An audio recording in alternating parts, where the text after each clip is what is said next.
में गिरफ्तार होने वाला था और पौने 2 साल बनारस की जेल काटी थी। जब जिंदगी की शुरुआत हुई थी मेरे अजीजों, उस वक्त भी कुर्बानी हालात ने हमसे ली थी और जब जिंदगी के इस मोड़ पर खड़े हैं हालात ने कोई कुर्बानी ली है। 40 साल का बीच का सफर बेकार नहीं जाएगा इंशाअल्लाह।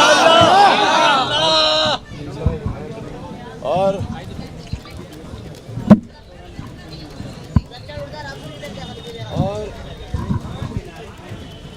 एक दिन आएगा इन दरख्तों को ये समझा जा रहा है कि दरख्त सूख गए, नहीं तो मैं आसमान की कसम खाते करता हूँ कि तुम्हारे खून पसीने से इन सूखे हुए दरख्तों में कोपले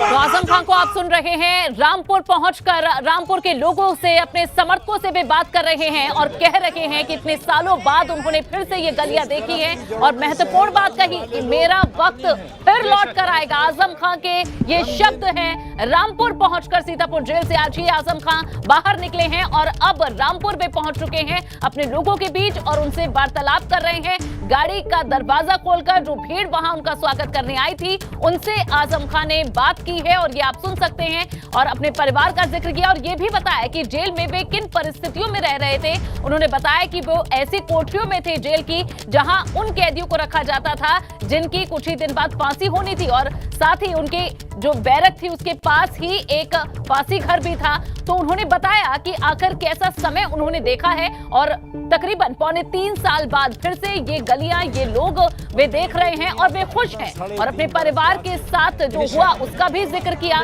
कहा मेरे शहर को उजाड़ दिया गया, लेकिन सबसे महत्वपूर्ण बात आजम खान ये कह रहे हैं कि मेरा वक्त फिर लौट कर आएगा, जिस पर वहां मौजूद लोगों ने उस बात की हामी भरी है और साथ ही आजम खान जिंदाबाद के नारे लग रहे हैं, सुप्रीम कोर्ट जिंदाबाद के नारे लगे। कहा मेरा 40 साल का जो सफर है वो बेकार नहीं जाएगा।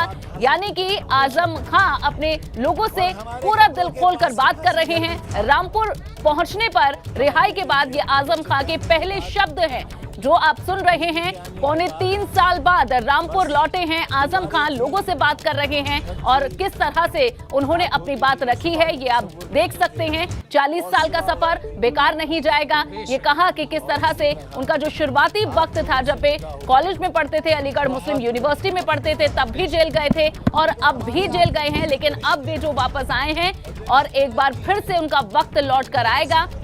बड़ा मुश्किल समय देखा है। आजम खान ने कहा जेल में किस तरह से उन्होंने वक्त बिताया है। रात होती थी तो सुबह का इंतजार करते थे, सुबह होती थी तो रात का इंतजार करते थे, एक एक दिन गिनकर उन्होंने काटा है। कहा कि जब पत्नी और बेटे रिहा हो गए उसके बाद समय और भी बहुत मुश्किलों भरा हो गया, लेकिन अब वे अपनी गलियों में वापस आए हैं, अपने शहर में वापस आए हैं। जेल के दौरान दूर रहने का गम उन्हें है, अपने लोगों से ज्यादातर जुल्म हमारे अपनों ने किया, ये आजम खान ने बात कही है। 3.5 साल बाद मैंने खुशनुमा माहौल देखा है। कहा कि मेरा 40 साल का जो सफर है वो बेकार नहीं जाएगा, मेरा वक्त लौटकर फिर से आएगा। रामपुर पहुंचकर आजम खान के ये शब्द आप सुन रहे हैं। कहा मुझे सजा याफ्ता कैदी की तरह रखा जा रहा था।